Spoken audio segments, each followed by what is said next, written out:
forget to subscribe my channel Hang Duk Mana. Sas. Assalamualaikum, selamat datang lagi ke channel Hang Duk Mana. Mari kita dengar Datuk Allah Salim jawab. Kata Hamzah, hutang negara kerajaan Mali bertambah. Saya baca sedikit. Realitinya, hutang negara tertinggi dalam sejarah iaitu 1.17 trilion pada tahun lepas, meningkat 92.9 bilion atau 8.6% berbanding 1.080 bilion pada 2022, kata Hamzah. Okey, main dengan jawapan daripada Datuk Nofani. Dia akan letak komen macam biasa. Seperti mana hampir habis lah. Assalamualaikum warahmatullahi wabarakatuh. Seperti mana yang telah pun kita diperlihatkan tentang debat yang berlaku, bermula dengan Ketua Pembangkang. Yang saya anggap debat itu ialah debat fitnah yang keterlaluan. Bukan saja bodoh tapi bangang. Tak tahu fakta tapi nak bercakap. Dengan nada yang begitu meyakinkan tetapi ke laut. Bermula dengan membicarakan soal bajet ini yang dikatakan hutang negara telah meningkat. Kita kena ingat, hutang negara ketika sebelum Datuk Seri Anwar mengambil alih 1.5 trilion. Sekarang ini dia 1.17 trilion. Adakah itu meningkat atau menurun? Orang yang bangang saja mengatakan meningkat. Lepas itu pula pada zaman Perikatan Nasional, di bajetnya baru pinjaman itu berjumlah daripada 2021 100 bilion. Betul. 2022 100 bilion. Betul. Bila Datuk Seri ambil penurunan kepada 92 bilion. Betul. Pada yang tak pada bajet 2025 penurunan lagi pada 86 bilion. Jadi mana yang dikatakan meningkat hutang ni? Yang melonggok hutangnya kamu. Yang nak menyelesaikannya kerajaan Madani. Jadi rakyat di situ menampakkan bahawa perbahasan yang diluahkan oleh pembangkang ini ialah perbahasan yang melunsurkan fitnah tanpa berilmu. Bila kita bercakap, penyokong-penyokong dia yang tenging pun marah kita. Sebab dia kata benda ni benda kenyataan yang jelas. Tapi yang kita sedihnya, dah pada mana dokumen ataupun maklumat dia dapat ni. Jadi bila Datuk Seri berhujah pada hari Khamis yang lalu, saya perlihatkan dalam WhatsApp pun dijadikan sebagai medan pertebungan idea atau pandangan yang dilontarkan pada parlimen. Sekarang kita akan bincangkan. Tapi sebelum itu, Datuk, saya rasa bangga hari ini sebab hari ini yang berhormat Datuk Seri Azalina telah pun dilantik sebagai ini kenyataan Wisma Putra, Menteri Jabatan Perdana Menteri, Undang-Undang dan Reformasi Institusi. Datuk Seri Azalina Osman dilantik sebagai Presiden untuk sesi ke-13 Perhimpunan Akademik Anti Rasuah Antarabangsa di Vienna, Australia. Satu pengiktirafan yang mengesahkan bahawa dunia pertama kali dalam sejarah. Dalam sejarah yang didokong oleh Perdana Menteri yang berterusan melawan rasuah. Jadi saya melihat daripada peristiwa yang berlaku pada 1998 bila Datuk Seri meminda atas rasuah anti rasuah BPR masa tu. Dan selepas itu huru-hara gempa-gempita semua termasuk ahli kabinet dan Perdana Menteri waktu itu yang didokong oleh Daim Zainuddin. Jadi huru-hara berlaku dan mula serangan konspirasi bermula pada permulaan daripada akta itu dipinda di Parlimen. Jadi 1997. Bila Datuk Seri Anwar Ibrahim memegang jawatan Perdana Menteri, dia sirah itu berjalan. Dan berjalan itu mengikut yang dipanggil Renaissance, itulah yang nak diketengahkan. Dan inilah antara yang kita lihat dunia telah memandang. Dan kita patut berbangga sebagai rakyat Malaysia. Negara kita diangkat antara negara membangun yang menentang rasuah habis-habisan. Nampak gaya begitulah. Yang kita nampak sekarang ni nafas pun jadi isu. Kemudian sekarang ni khazanah menjadi isu. Jadi perkara-perkara yang tak senonoh ini sebenarnya berlega dalam kuasa mereka, kuasa pembangkang pada waktu itu Perikatan Nasional. Apakah rakyat masih lagi tidak berbuka mata melihat daripada apa yang telah mereka lakukan? Belum kita bersebut jana wibawa lagi. Kita bercakap berkenaan dengan kebobrokan dan kesosangan yang dilakukan oleh mereka. Jana wibawa, Bistarinet, yang menyebabkan Dr. Mazli dipecat oleh jawatan dia. Jadi ini semua diminta berhenti. Dia dipecat dah tu. Bahasa pasar dia dipecat dah. Kalau tak berhenti pun dipecat. Jadi betul ke, walaupun dia beralun dalam waktu itu, tapi alunan itu tidak mewarnai hakikat sebenar. Jadi penceritaan itu melibatkan misteri net. Jadi persoalan kita sekarang ni ialah apabila dunia memandang kita sebagai sebuah negara membangun yang menentang rasuah habis-habisan, yang didokong oleh kerajaan Madani, yang diiktiraf oleh ataupun yang diisytiharkan sebagai kerajaan mutlak oleh Kebudayaan Tuanku Yang di-Pertuan Agong dan Majlis Raja-Raja, memperlihatkan kesungguhan. Dan kesungguhan itu mendapat pengiktirafan. Saya mengucapkan syabas, belum pernah jadi dalam sejarah, tetapi ianya harus diberikan perakuan bahawa negara kita menuju kepada negara yang akan dimuliakan oleh rakan-rakan dan juga sahabat-sahabat kita di dunia luar. Ya, saya melihat bila dilantik saja Datuk Seri Azalina sebagai pengurusi yang pertama kali dalam sejarah itu, artinya dunia benar-benar mengiktiraf bahawa negara kita ini sebagai kita sedang memerangi budaya rasuah ini, Datuk. Dan sebab itu saya melihat walaupun bajet tahun ini agak bajet yang tinggi, yang kita akan bercakap soal bajet, soal debate, yang selalu kita berkata bahawa ini quality of debate-nya yang ke laut lah di kalangan ahli parlimen, yang kita nampak, kita dengar sendiri benda tak sepatut dibahaskan, benda tak patut dibawa ke parlimen, bawa ke parlimen. Datuk, saya merasakan kadang-kadang kecewa juga. Malahan saya menerima kiriman sahabat saya, Saudara Amy Sharif, dia daripada Kuala Terengganu.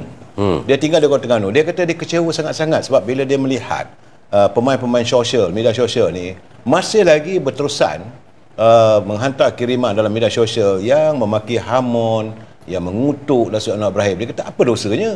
Bajet yang begitu besar, 421 bilion. Peruntukan untuk rakyat begitu banyak, untuk petani dan sebagainya. Tapi saya yakin ini daripada pihak sana lah. So dia kata boleh tak ulas, kata. Seperti mana yang kita lihat daripada perkembangan yang berlaku dalam permainan yang dibuat oleh pembangkang. Kita boleh konkludekan, kita boleh rumuskan bahawa mereka ini sebenarnya tak ada buah. Dia tak ada idea. Jadi apa yang dibuat adalah serangan peribadi dan dilakukan untuk mengaibkan Datuk Seri Amri, walaupun berita itu berita palsu. Dan itu tidak penting bagi mereka. Malah kalau kita tengok daripada perdebatan ini pun cumanya merupakan fitnah yang keterlaluan. Sepatutnya backbenchers menggunakan peraturan 366 mengelirukan Dewan, suruh tarik balik ataupun minta dia dihadapkan kepada hak dan kebebasan ahli parlimen untuk dia diadili sama ada ianya benar-benar melakukan kesalahan atau tidak, dalam bentuk dia menyerang secara tidak dia panggil tidak ada malah pede, berniat jahat.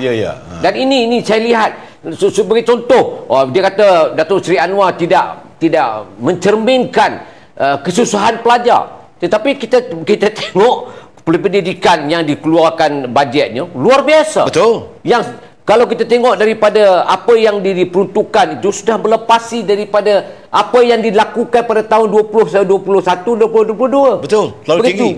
Luar biasa. Dia sebut pasal rakyat menuntut untuk kesihatan. Kesihatan kalau dibandingkan dengan kamu pada 2021, 2022, jauh lebih baik daripada apa yang diperuntukkan. Walaupun pada ketika itu dalam keadaan kritikal COVID. Peruntukan yang kamu beri 30 bilion. Sekarang berapa? Dan hari ini kita dapat rumuskan bahawa dengan perbelanjaan yang telah pun diberikan kepada pendidikan dan kesihatan itu, sudah mengatakan bahawa kegagalan Perikatan Nasional menterajui negara ini kena tidak ada kesungguhan, kejujuran. Sebab itu mereka menganggap bahawa apa yang dibuat pada zaman mereka itu berjaya, yang terbaik. Sedangkan zaman dia lah ada orang mati, zaman dia lah bendera putih timbul, zaman dia lah orang kehilangan pekerjaan, zaman dia lah kebobrokan dan kebodohan yang menyebabkan darurat. Dan semua itu berada dalam longgokan yang mereka berkuasa. Sebab itu saya nampak di sini, kalau serangan yang apa Datuk menjawab Datuk Seri punya soalan tadi, saya melihat peranan balik pada komunikasi lah, komunikasi KDN. Jadi saya nak kata apa? Takkanlah saya tak kali forum kita saya nak memperlekehkan mereka. Saya nak bagi tahu tindakan perlu diambil kadar segera. Enough is enough. Doing your job. Sekarang ini apungkan dasar madani dalam bajet ini untuk rakyat faham dan hadami. Dan jangan bercakap kami akan buat bila. Sekarang bajet itu dah diumumkan seminggu yang lalu. Kita tak nampak pun platform yang digunakan untuk memberi penjelasan kepada anak muda, kepada pendidik, kepada kemahiran, kepada kesihatan dan kepada kos sara hidup madani yang ramah yang dinaikkan sampai sebelum mereka ni paling tinggi mereka bagi dalam RM2,000 pada tahun 2022. Sekarang ni RM4,600 Datuk Seri.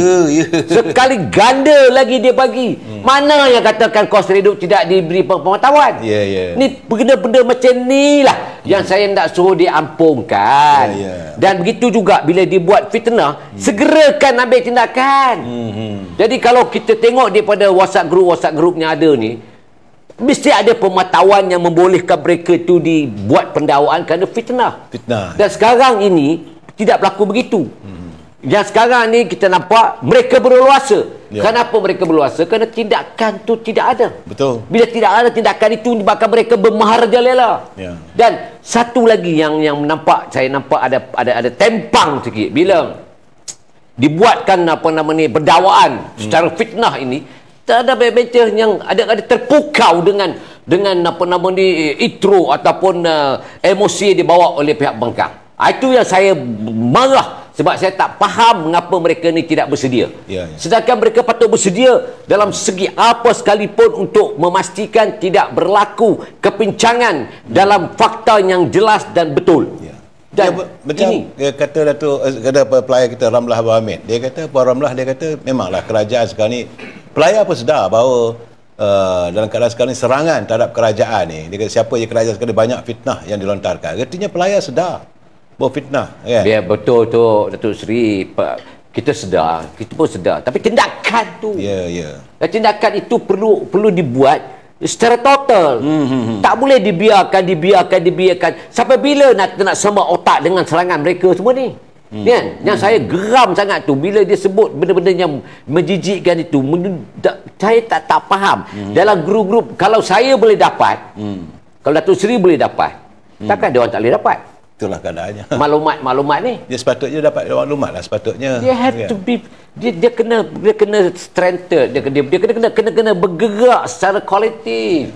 Dia tak boleh biarkan. Dan kalau saya dalam dewan apa yang dihujah oleh ketua pembangkang yang lekeh betul lah, sampaikan saya ibaratkan sepanjang saya jadi 3 penggal dalam dewan ni, tak saya nampak selekeh ketua bangkang ni.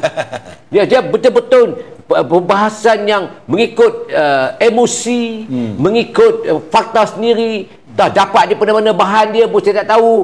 Bahan WhatsApp pun boleh jadi, WhatsApp TikTok pun boleh jadi, atau WhatsApp Facebook pun boleh jadi.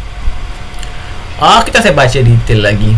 Ketua Bangkang yang juga ahli Parlimen Larut, Datuk Seri Ahmad Zainuddin berkata segala fakta ini jelas terkandung dalam laporan audit negara bilangan 3/2024 yang boleh dibaca oleh semua orang. Ratingnya hutan negara tertinggi dalam sejarah iaitu 1.17 trilion pada tahun lepas, meningkat 92.9 bilion atau 86% berbanding 1.080 bilion 2022. Bermakna kadar hutan negara berbanding KDNK sudah mencapai 64.3% pada 2023 berbanding 60.2% pada 2022. Itulah kata Hamzah. Kita tambah itu menyokong kerajaan. Apa korang dapat Ibrahim? Assalamualaikum.